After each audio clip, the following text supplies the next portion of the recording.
दिल लगी ने दी हवा, थोड़ा सा धुआं उठा और आग जल गई। तेरी मेरी दोस्ती प्यार में बदल गई। तेरी मेरी दोस्ती, तेरी मेरी दोस्ती प्यार में बदल गई। दिल लगी ने दी हवा, थोड़ा सा धुआं उठा और आग जल गई। वेलकम टू टॉक झल मिष्टी विद इप्सिता। আমি ইপসিতা এখানে নোগালাগালি নকিস্তি অনলি বলছি। তো আজকের ভিডিওর শুরুতে ইন্ট্রোডাকশনে এই গানটা কার উদ্দেশ্যে গাইলাম বলুন তো? এই গানটা গাইলাম কিমা দিদি আর তার কাজল দানির উদ্দেশ্যে। হ্যাঁ, এখন কিমা দিদি আর কাজল দানির যে ভালোবাসাটা সেটা বন্ধুত্বে পরিণত হয়েছে, যদিও গানটার পুরো থিমটাই উল্টো। এখানে বন্ধুত্ব ভালোবাসায় পরিণত হয়েছে, নায়ক নায়িকা সেটা বলছে। এখন আমাদের ওয়াইটিতে উল্টো পুরাণ চলে জানেন তো, সেই উল্টো পুরাণ অনুযায়ী ভালোবাসা এখন ফ্রেন্ডশিপে পরিণত হচ্ছে। সেটা কে বলছে অবশ্যই শুনলাম, আমার কমেন্ট বক্সে কমেন্ট এসছে।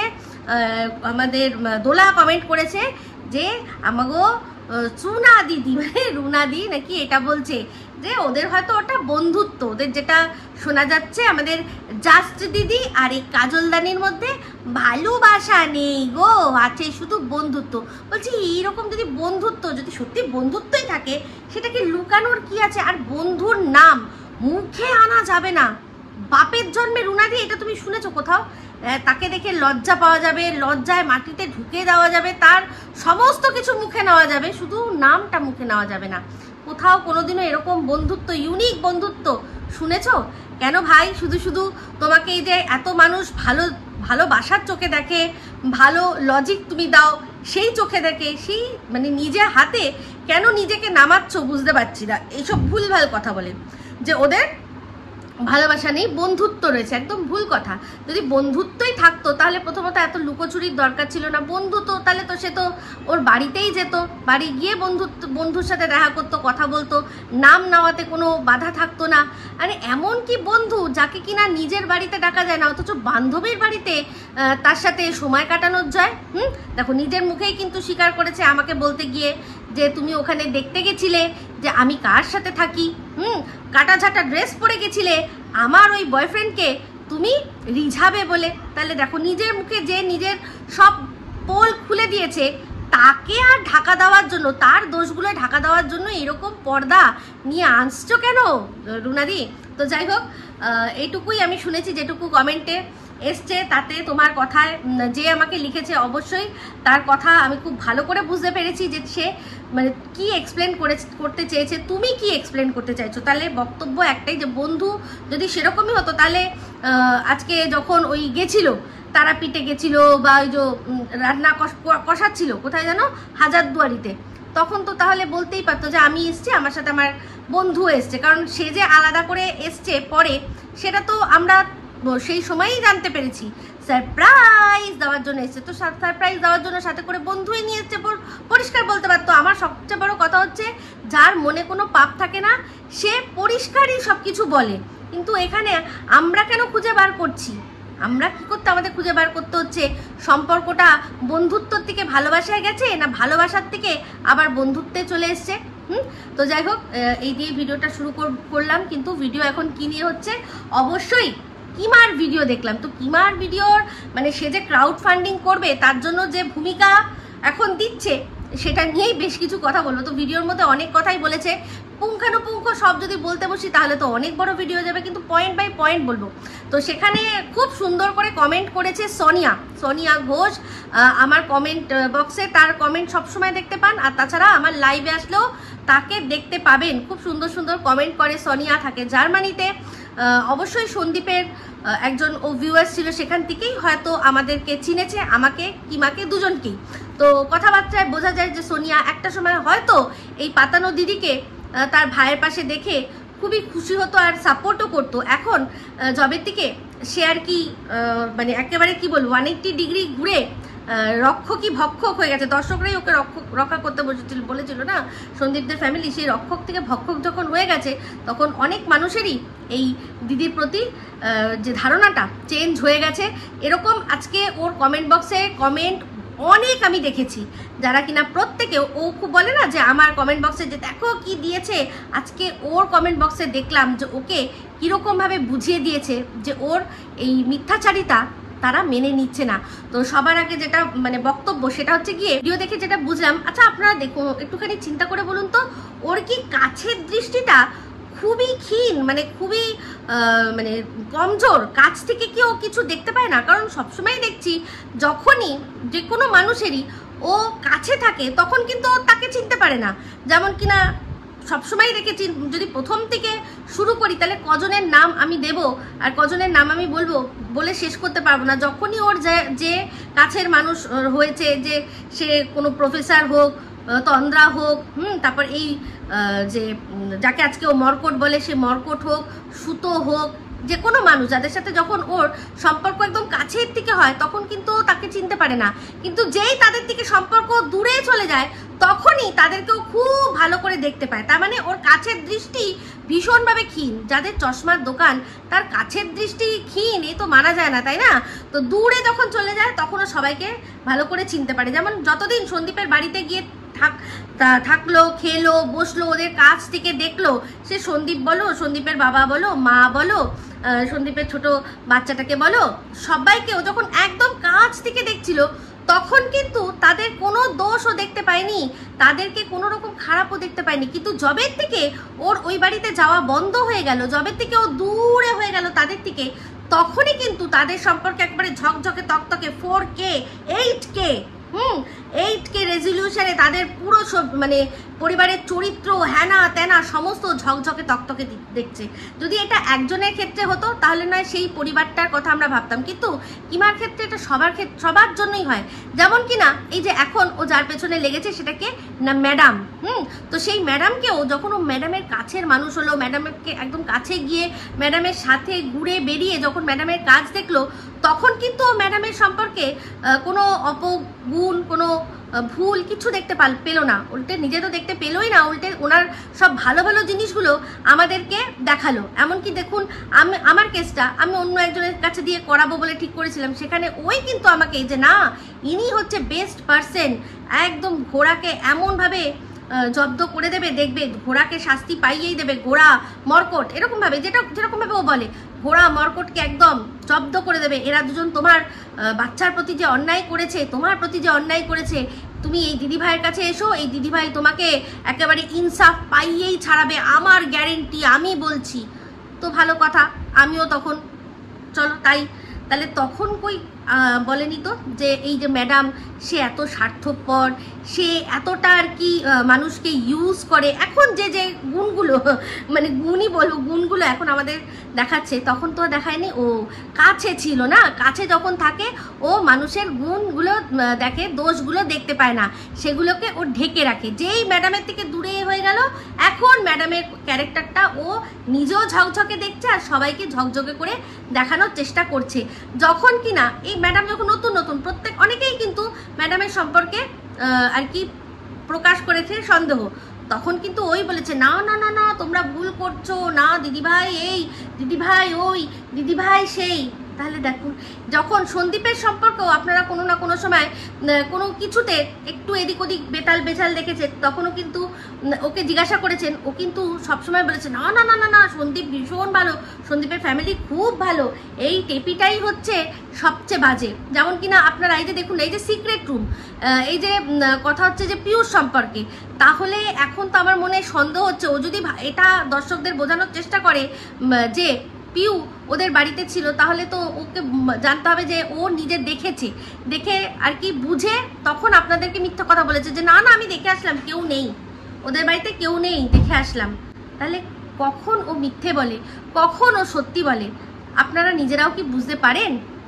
তো যাই হোক, যেমন কিনা দেখুন আমার বাড়িতে আসলো, আমার বাড়িতে থাকলো, কাছ থেকে আমার রান্নাঘর দেখলো, আমার ঘর দেখলো, আমার বর দেখলো, আমার বাচ্চাদের দেখলো, তখন কিন্তু আমার সম্পর্কে কোনো খারাপ কথা আপনাদের বললো না। বলেছে কি তখন কেউ দেখতে পায়নি আমার ঘরের নোংরাটা? তখনই তো বলতে পারতো না, তাই না?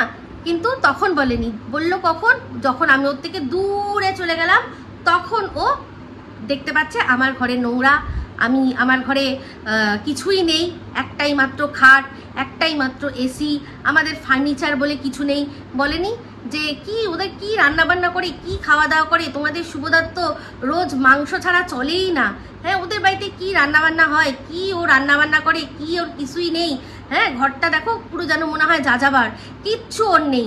বলেনি?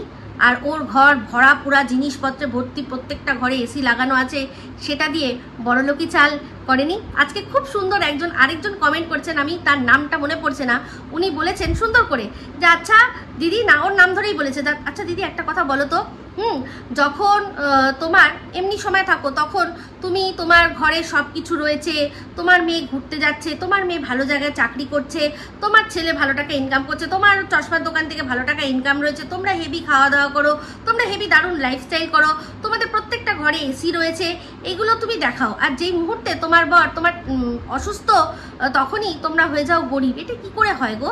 তখনই তুমি মান সম্মান হারিয়ে লোকের কাছ থেকে হাত পেতে টাকা নাও। হ্যাঁ, আমার ঘরে একটা এসি রয়েছে, আরেকটা এসি হয়তো আরেকটা ঘরে আমি লাগিয়েও নিতে পারি ইনস্টলমেন্টে কিনে, কিন্তু ইলেকট্রিসিটি বিল, আমি জানি একটাই জিনিস যে যতটা চাদর ততটাই পা বাড়ানো উচিত।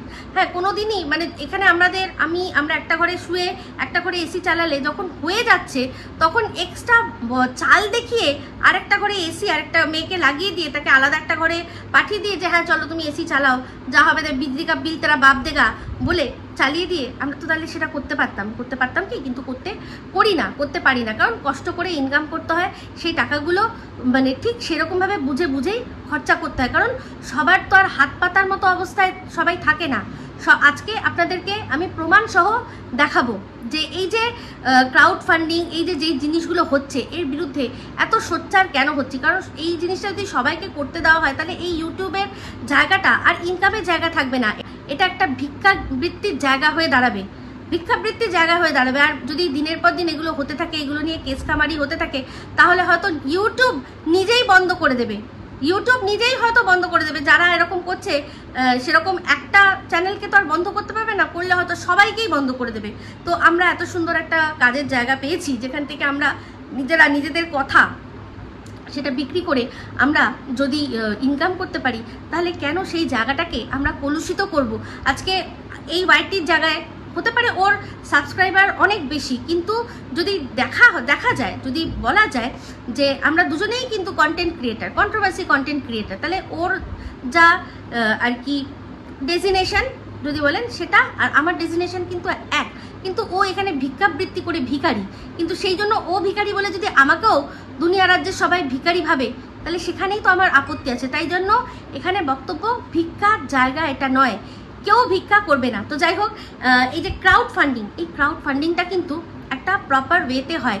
আমি এই ক্রাউড ফান্ডিং নিয়ে কথা বলছিলাম, তখন হঠাৎ করেই আমার মেয়ে আমাকে জিজ্ঞাসা করে কি হয়েছে, ক্রাউড ফান্ডিং নিয়ে কি হয়েছে। তখন আমি পুরো বিষয়টা ওকে খুলে বলি, তখন ও আমাকে বলে যে ক্রাউড ফান্ডিং তো এরকমভাবে হয় না, ক্রাউড ফান্ডিং হয় কিন্তু তার একটা লিগ্যাল ওয়ে আছে। তো আজকে এই প্রথমবার আপনাদের সাথে আমি শেয়ার করছি। দেখুন, আজ থেকে কতদিন আগের থেকে আমার মেয়ে, সে কিন্তু কেটো বলে যে একটা আছে অর্গানাইজেশন, সেখানে ও এই ক্রাউড ফান্ডিংয়ে টাকা দেয়। শুধু একবার নয়, ওর এসআইপি করা আছে, যে কিছু আর কি অনেক কেস থাকে, তার মধ্যে কয়েকটাকে ও চুজ করেছে, সেখানে চুজ করে প্রত্যেক মাসে কিন্তু ও 50 টাকা করে দেয়। তো যাই হোক, আমি যখন বললাম যে এটা আমি একটু দেখাতে পারি, তখন আমাকে বললো মা যার ডিটেল আছে সেগুলো তুমি দেখাবে না, আর মাত্র 50 টাকা করে মাসে এটা দেখাবে, এটা অ্যামাউন্টটা অনেক কম। কিন্তু আমি দেখলাম যে অ্যামাউন্ট কম হতে পারে, কিন্তু অনেককেও দিয়েছে, সেটা সব মিলে যদি হয় তাহলে টাকাটা কিন্তু অনেকটাই। যেখানে কিনা এখানে আমরা দেখি যে মানুষ ভিক্ষা করার জন্য অন্যের কাছ থেকে 49 টাকা হাত পেতে ভিক্ষা চায়, যাদের অনেক হাজার টাকা ইনকাম রয়েছে। সেখানে আমার মেয়ে, সে আর কত টাকা ইনকাম করতো সে সময়, এটাই যে সময় সে আর কি গ্র্যাজুয়েশনের সময় সে চাকরি করতো, সেই চাকরির থেকে দিয়েছে, বা তারও আগের থেকে ও যখন আমাদের কাছ থেকে পকেট মানি পেত, সেই পকেট মানির টাকা থেকে ও এইগুলো করতো, কিন্তু কোনোদিনও সেটা নিয়ে বলেও নি, বা সেটা নিয়ে কোনোদিনও আমাদের সাথে ডিসকাস করেনি। আজকে আমি বললাম বলে তখন ও আমাকে বলল। তো যাই হোক, একটা এই যে ভিক্ষাবৃত্তিটা, এটা হচ্ছে গিয়ে মানুষের চয়েস, এটা ভিক্ষাবৃত্তিটা মানুষের চয়েস, মানুষ ইচ্ছা করে এইগুলো চুজ করে। কারণ রাস্তা কিন্তু অনেক আছে। এবার দেখুন আমি কোন রাস্তা ধরেছি। আজকে আপনাদের সাথে একটা স্ক্রিন শট আমি শেয়ার করছি। এখানে দেখুন যে দুটো অ্যাপ আছে আমার যে ইয়েতে মোবাইলে। এক হচ্ছে মুথুট ফিনান্স, এক হচ্ছে মন্নাপ্পুরম গোল্ড লোন। তো এখান থেকে আমি যদি মানে এটাই ঢুকে আমার কত টাকা লোন আছে সেটা যদি আমি স্ক্রিনশট নিই, ওটা পুরো কালো হয়ে যাবে। আপনারা জানেন এখন যে কোনো যেখানে টাকার হিসাব থাকে সেখানে স্ক্রিনশট নেওয়া যায় না, পুরো কালো হয়ে যায়। কিন্তু এই দুটো অ্যাপ আমার ফোনে এমনি এমনি তো নেই, এই দুই জায়গা থেকেই আমার লোন নেওয়া রয়েছে, গোল্ড লোন নেওয়া রয়েছে। তো আপনারা সবাই জানেন যে, বা হয়তো অনেকে জানেন না, এই যে মেডিকেল ইন্স্যুরেন্সে কিন্তু আপনি সব টাকা পাবেন, কিন্তু কয়েকটা জিনিসের টাকা পাবেন না। এক হচ্ছে গিয়ে এই আয়া যদি আপনি রাখেন, সেই আয়ার টাকা কিন্তু আপনি পাবেন না। আর তাছাড়া আরও কিছু কিছু জিনিস আছে, সেগুলোর টাকা পাবেন না। আমার যখন মায়ের হয়েছিল, শরীর খারাপ হয়েছিল, মোটামুটি বিশেষ কিছুই লাগেনি, কিন্তু কি হয়েছে না, আয়ার টাকাটা তো আমাদের দিতে হয়েছে না। তো সেই আয়ার প্রত্যেক মা আমার সে সময় উঠে বসতে পারে না, তো দুবেলা দুটো আয়া। তারপর হচ্ছে বাড়িতে, জানেন যে বাড়িতে এসে যে চিকিৎসা হয়, কিছু কিছু রোগ আছে যেগুলো কিছুদিন হয়তো হসপিটালে হয়ে গেল, নার্সিংহোমে হয়ে গেল, তারপর সেখান থেকে বাড়িতে এসে কিন্তু আরও বড় চিকিৎসা বাকি থাকে। সেরকমই ছিল আমার মায়ের। সেটা হচ্ছে গিয়ে কি না, ফিজিওথেরাপি। এই ফিজিওথেরাপি এক একটা যে কতটা এক্সপেন্সিভ, আপনারা একটু যদি যান খবর নেন তাহলে বুঝতে পারবেন। সেগুলো কিন্তু টাকা কি করতে হয়, ওগুলো কিন্তু আপনাকেই খরচা করতে হবে। যতই আপনার মেডিকেল ইন্স্যুরেন্স থাক, সেগুলো কিন্তু কভার করবে না। বাড়িতেও আয়া। তো যাই হোক, সেই সব কারণে এই যে কিছু মানুষ আছে না, এতটাই তাদের শিকদারায় জোর আর এতটাই তাদের আত্মসম্মান বোধ যে তারা নিজেদের হাজব্যান্ডের কাছ থেকেও হাত পাতে না, জবের থেকে তারা ইনকাম করতে শুরু করে দেয়। তো তেমনি আমিও আমার হাজব্যান্ডের কাছ থেকে পর্যন্ত কোনো হেল্প নিইনি। অবশ্য তখন যেরকমভাবে ইনকাম হচ্ছিল, আমি ভেবেছিলাম খুব তাড়াতাড়ি হয়তো জিনিসটা ছাড়িয়ে নেবো। দেখেছেন যে মন্দিরাও কিন্তু গোল্ড লোন নিয়েছিল ওর ওই যে রান্নাঘরটা করার জন্য। তো ও যত তাড়াতাড়ি ভেবেছিল, ও যতটা দিন ভেবেছিল তার অনেক আগেই ওর যেরকম ভিউজ আছে, যেরকম ইনকাম হয়েছে, ও ছাড়িয়ে নিতে পেরেছে। কিন্তু আমার ক্ষেত্রে বিষয়টা সম্পূর্ণ উল্টো হয়ে গেছে, যদিও আমিও অনেক ভিডিও কম দিচ্ছি। তো যাই হোক, সেটা কোনো বড় কথা না। আমি আমার নিজের দায়িত্বে লোন নিয়েছি, আমি নিজের দায়িত্বে শোধ করব, সেটা আপনাদের জানার কথা না। কিন্তু কথাটা এটাই যে মানুষ এই যে হাত পাতা ভিক্ষা করাটা, এটা মানুষের হচ্ছে চয়েস। মানুষের তাছাড়া অনেক পথ থাকে। ও নিজেই বলেছিল যে সন্দীপের ওখানে সন্দীপদের নিয়ে ভিডিও করে ও যা গোল্ড ওর সমস্ত ছিল হচ্ছে গিয়ে বন্ধক, সব নাকি ছাড়িয়ে নিয়েছে। তাহলে কেন সেটা ও আবার বন্ধক দিল না? কারণ এখন জানে যে এই যে একটা সুন্দর রাস্তা আছে ক্রাউড ফান্ডিং, তো এই ক্রাউড ফান্ডিংটা কিন্তু ইললিগাল। যেভাবে এরা টাকা তুলছে সেটা ইললিগাল। লিগাল প্রসেস এটাই যে বিভিন্ন জায়গা থাকে, সেখানে কেস হিস্ট্রি থাকে, তারাই ক্রাউড ফান্ডিং করিয়ে দেয়। সেটা লিগাল। যেখানে আমার মেয়ে টাকা দিয়েছে সেখানে ওটা লিগাল। তাছাড়াও কিন্তু মিলাপ দেখেছেন, মিলাপ আছে, মিলাপেরও আমিও অনেকগুলো কিছু শেয়ার করেছি, সেগুলো দেখেছেন, সেগুলো কিন্তু সব বৈধ। কিন্তু এরা যেভাবে টাকা তুলছে সেটা হচ্ছে গিয়ে অবৈধ। সে সুতো বলুন বা এই কিমা বলুন, দুজনেই অবৈধ। তো এখন ইচ্ছা করে ম্যাডামের পেছনে মানে একদম কি বলবো, এরকম করে নাচছে, কারণ চাইছেই যে ও একটা কেসের আর কি আওতায় আসুক। যেই একবার একটা কেস হবে, অমনি কিউআর কোড দেবে, দিয়ে টাকা তুলে নেবে। তারপর বলবে যে না, বর তো অসুস্থ, আমি তো বরকে রেখে এত দূর দৌড়াদৌড়ি করতে পারছি না, আমি ক্ষমা চেয়ে নিচ্ছি দিদিভাইয়ের কাছ থেকে, দিয়ে কেসটা আমি তুলিয়ে নিচ্ছি। কিন্তু টাকা কি আপনারা ফেরত পাবেন না। তা যাই হোক, আজকে দেখলাম কিমা দিদি বলল যে ম্যাডাম নাকি ডগ পুষেছে। ম্যাডাম অনেকগুলো ক্রিয়েটারকে ডগ হিসাবে রেখেছে, যারা কিনা ওর মেয়েকে নিয়ে কথা বলছে। হ্যাঁ, ওকে নিয়ে কথা বলছে, ওর নাকি ডগ পুষেছে।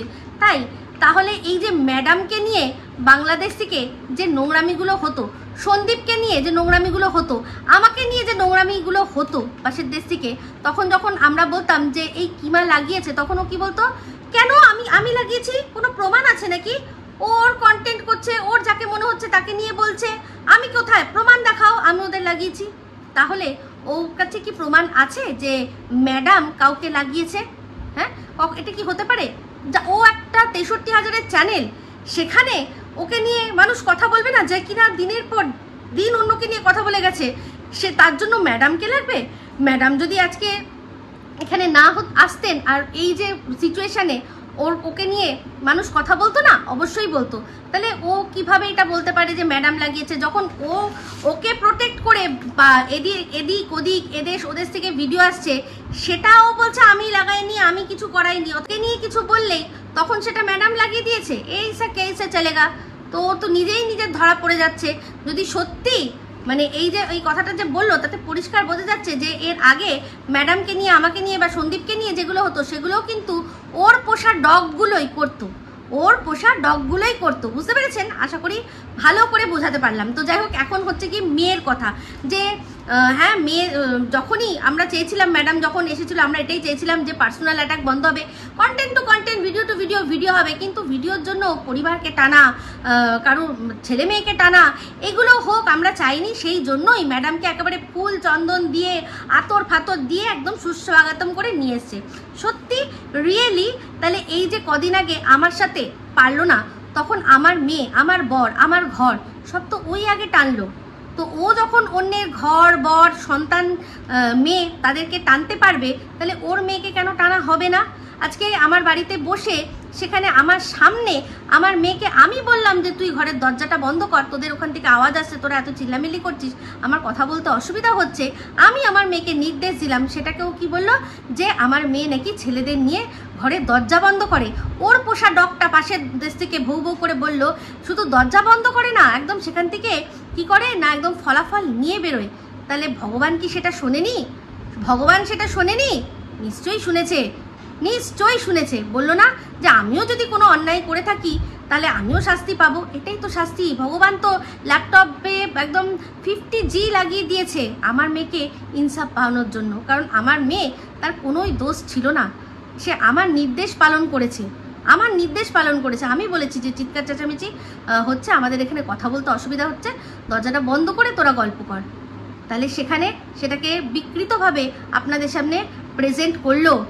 সেই জন্যই দেখুন ওই যে ফোকলার মুখ থেকে যে কথাগুলো বেরিয়ে গেল, প্রত্যেকটা কথা ওর মেয়ের।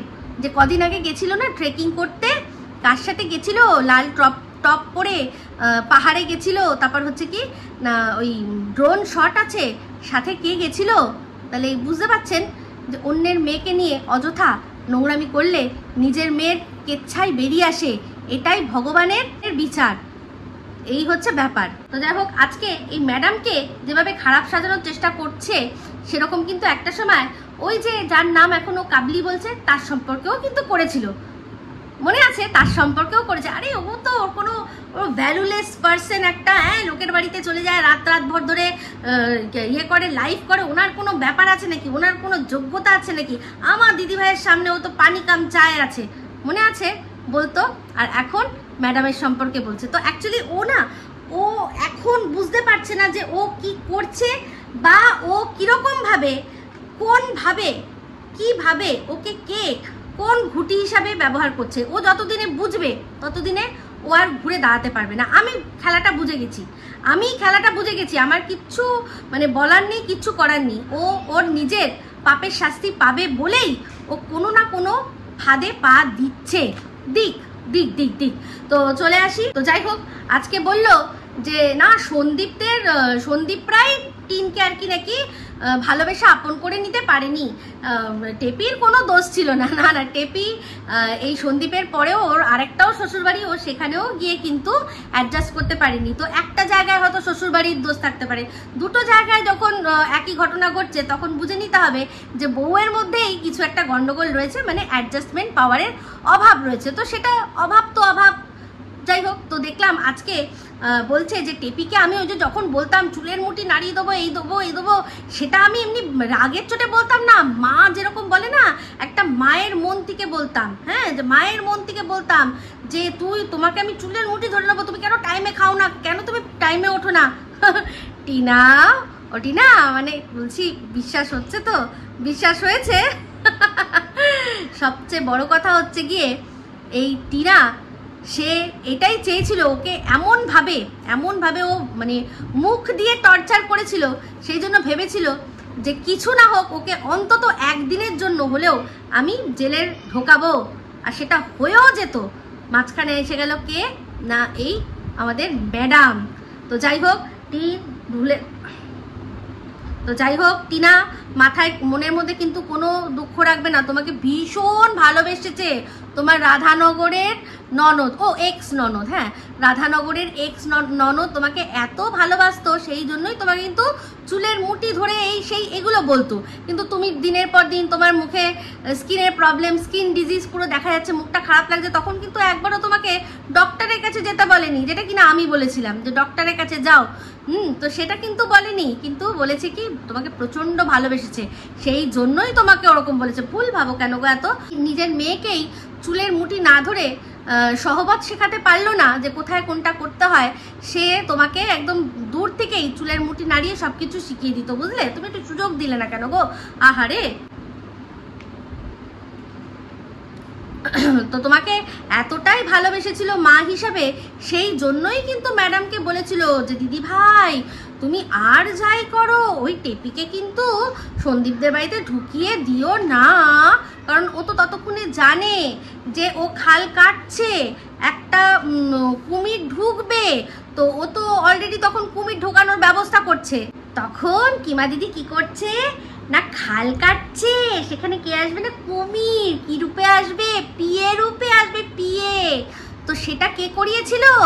অবশ্যই এই দিদি করেছিল, ম্যাডাম কিন্তু করেনি।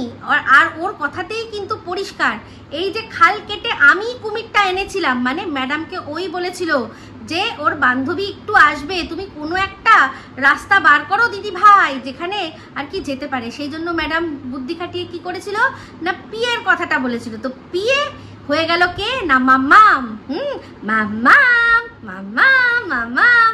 হ্যাঁ, অন্যায় করেছিলি, কখনোই এটা করা উচিত হয়নি, কোনোভাবে এটা করা উচিত হয়নি। সেই জন্যই তো আমাকে অনেক কিছু শেয়ার করিসনি। তো ওরা বন্ধু, ওদের বন্ধুত্ব ওরা বাইরেও কিন্তু যদি মনে করতো যে সেটাকে কন্টিনিউ করবে, করতেই পারতো।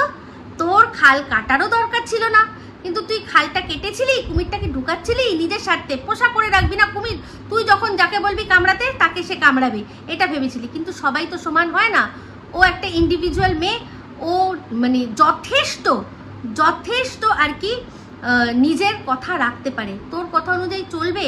তুই ভেবেছিলি কি? ওই এখন ভিডিও দেয় না, আমি সত্যি বলছি, এই সময় সেই যে লিখা স্টাইলে যে ভিডিওগুলো যে দিত, যেগুলো মানে এদেশ ওদেশ দু দেশ পুরো কেঁপে যেত, সেই ভিডিওগুলোকে ভীষণভাবে মিস করছি। কি বন্ধুরা, এখন একটু দরকার ছিল না, এসে দিত, একটু ভালো মজা হতো। তো যাই হোক, নিজের স্বার্থে যেগুলো করেছিলি, দেখ নিজের ওদের বাড়ির জন্য খাল কাটলি, সেই একটা খাল কিন্তু যে খালের মধ্যে তুইও পুরো ডুবে শেষ হয়ে গেলি, আর এখনো তোর পুরোপুরি শেষ হওয়া বাকি আছে, তোর শেষের শুরু হয়েছে এখন। আজকে একটা কথা বলতে চাই সেই সকল ভিউয়ার্সদের যারা একটা সময় আমাকে ভীষণ ভালোবাসতেন, যখন আমিও সন্দীপের দিদি, হ্যাঁ মানে যারা অনেকেই আছে প্রথম থেকেই আমাকে খুব পছন্দ করতেন, এখন এই যবে থেকে কিমা দিদির বিরুদ্ধে মুখ খুলেছি তবে থেকে তারা আমাকে সহ্য করতে পারেন না। তাদেরকে একটা পয়েন্ট মনে করিয়ে দিই, মনে করে দেখুন, যখন সন্দীপের আমি কোনো ভুল ধরেছি তখন কিন্তু এই কিমা দিদি বলেছে যে তুমি খবরদার ওদের নিয়ে না বলো না, কাকিমা তোমাকে ভীষণ ভালোবাসে, সন্দীপ তোমাকে ভীষণ দিদি হিসেবে ভালোবাসে, তুমি ওদেরকে এরকম ভাবে প্রশ্ন করো না, ওরা কিন্তু মনে মনে খুব কষ্ট পায়।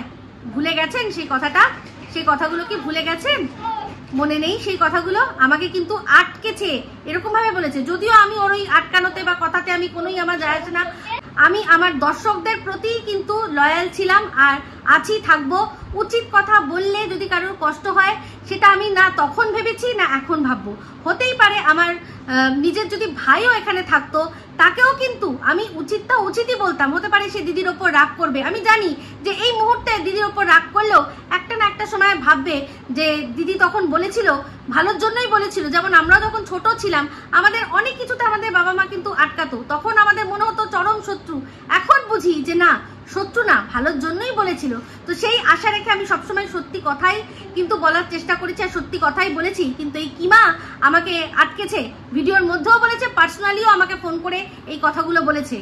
মানে একবার কুমিরকে ঢুকিয়ে দিয়ে তারপর সেখানে ভাই কুমিরকে গিয়ে একটু কামড় দেবে, সেই কামড়টার দাগটাও রেখে দেবে, তারপরেই তো ভাইকে পুরো হাতের মুঠোয় না, যে একবার যদি তুমি আমার বিরুদ্ধে গেছো ব্যাস সবাইকে কিন্তু কুমির দেখিয়ে দেবো, হ্যাঁ কুমির দেখিয়ে দেবো।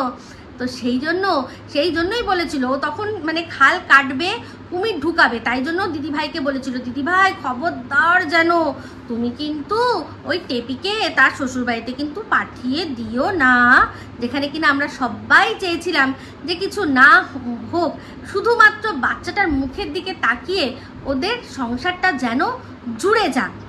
এরকম কিন্তু আমরা তখন ভেবেছিলাম। তো যাই হোক, এখন আর ভাবা চিন্তা এগুলো দিয়ে কোনো লাভ নেই। টিনেরও এখন রাস্তা আলাদা, সন্দীপেরও এখন রাস্তা আলাদা।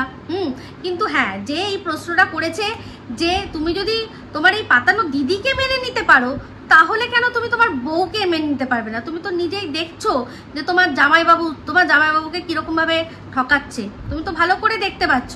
তাহলে তুমি যদি তাকে মেনে নিতে পারো, তাহলে তোমার বউকেও তুমি মেনে নিতেই পারবে। হ্যাঁ, আর এইসব মেনে নেওয়া নেই ব্যাপারটা কি বলতো, আমি এটা অন্যরকমভাবে বলছি, কারণ মানে সবটাই যদি শারীরিক হয়, তাহলে তো দেখুন যারা আর কি এই যেখানে আমাদের কিংবা দিদি নিজেই বলেছে, যেখানে তার জন্ম হয়েছে, যেখানে তার বড় হয়েছে, জন্ম হয়েছে হোক না হোক, যে সেখানে আর কি তার ছোটবেলাটা কেটেছে, সেখানে মানুষ হয়েছে, সেখানেও যারা যায় নিশ্চয়ই জানেই যে সেখানে যারা রয়েছে ওখানে সতীলক্ষ্মী নয়, নিশ্চয়ই যে এসছে ইউজ করতে, তার আগে কেউ একজন ইউজ করে গেছে।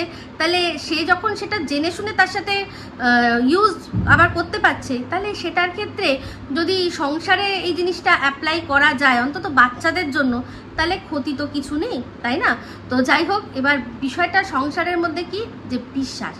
কেন এটা হয় না, এটাই আমি বললাম, আবার বলে বুঝিয়েও দিচ্ছি কেন এটা হয় না। বিশ্বাস, কারণ বিশ্বাসের এখন এমন জায়গায় এসে গেছে যে সেখানে না আর ওই শারীরিকের থেকেও বেশি মানুষের এখন মানসিক ঢুকে গেছে। মনে হবে যে আচ্ছা, এ আমাকে একটা কিছু হাতে করে জল এনে দিল, জলের মধ্যে আবার কিছু মিশিয়ে দিল না তো, হ্যাঁ এইগুলো। কারণ এরকম ঘটনা আমরা দেখছি অহরহ যেরকমভাবে হচ্ছে, তাই না? তো যাই হোক, এই কিমা এত ভালোবাসে টেপিকে, যে টেপিকে তার শ্বশুরবাড়িতে ফিরতেই দেয়নি। হ্যাঁ, টেপি তো ফিরতে চায়নি, তাই কিমা কিন্তু টেপিকে হেল্পই করেছে। তাহলে প্রচণ্ড ভালোবাসে, তাই না? তো যাই হোক, এই বলেই ভিডিওটা এখানে এন্ড করলাম। যদি ভালো লাগে তাহলে লাইক শেয়ার কমেন্ট করতে ভুলবেন না। যারা চ্যানেলটা সাবস্ক্রাইব করেননি তারা সাবস্ক্রাইব করে নেবেন। সবাই ভালো থাকবেন, সুস্থ থাকবেন। আবার আসছি খুব শীঘ্রই নতুন ভিডিও নিয়ে। Me Ipsita signing off. Love you all.